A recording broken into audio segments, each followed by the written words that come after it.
ce mois de décembre, Madame Labidi, députée Ennahda, vient d'être élue vice-présidente à l'Assemblée constituante. Elle découvre ses nouveaux bureaux.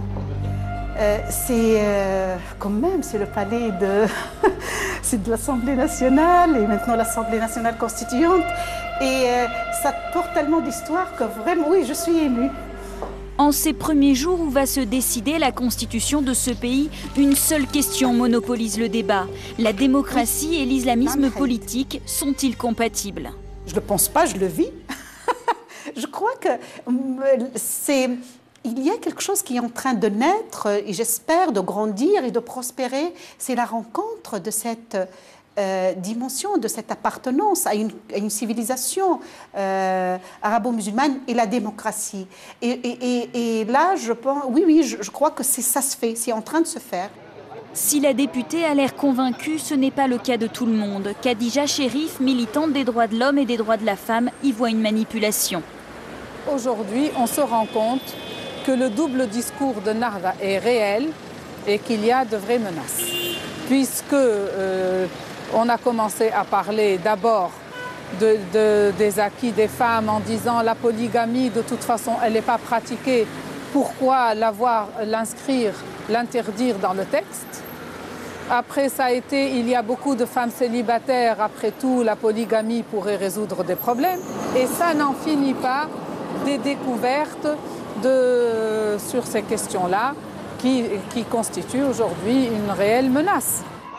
Et pourtant, le contexte démocratique a déjà obligé Ennahda à bouger sa ligne politique et à se démocratiser. Tout le projet islamiste, si on doit le résumer de mon point de vue à moi aujourd'hui, il n'y a que la question de la famille et des femmes qui fait qu'il est caractérisé islamiste. Parce qu'au niveau économique, à tous les niveaux, ils se sont adaptés à la modernité, ils ont réformé les banques islamiques, ils ont tout fait.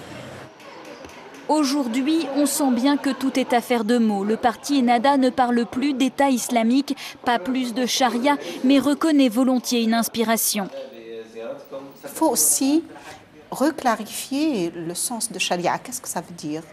Est-ce que c'est un corpus rigide, sclérosé, qu'on veut appliquer tout?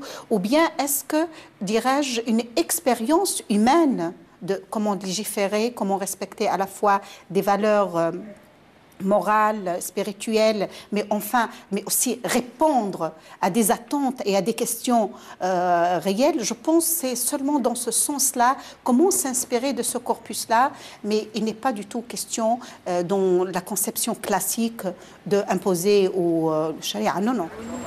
Pour la militante des droits de l'homme, le débat ne se pose même pas. La charia est incompatible avec la démocratie. Il n'y a pas de place pour la liberté de conscience. Il n'y a pas d'égalité homme-femme. Donc comment peut-on dire qu'elle peut être une base de réflexion et une référence pour instaurer une démocratie? Absolument pas. Pour l'opposition, l'ambiguïté sur la charia est un pur calcul politique. Elle continue à maintenir une espèce de double discours de manière à contenter toutes les fractions islamistes, c'est-à-dire des plus extrêmes aux moins extrêmes, de manière à plaire à tous. Je crois que cet exercice et cette acrobatie n'est plus tenable aujourd'hui. On lui demande, à la veille de mettre en place un gouvernement et de s'installer dans la gouvernance, d'être un peu plus clair avec la société et de trancher parce qu'on attend des réponses claires aujourd'hui.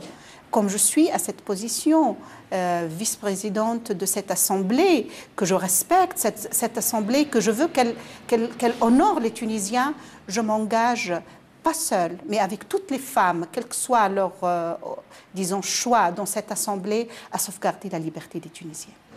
Pendant ce temps-là, les acteurs de la révolution ont planté leurs tentes et restent mobilisés.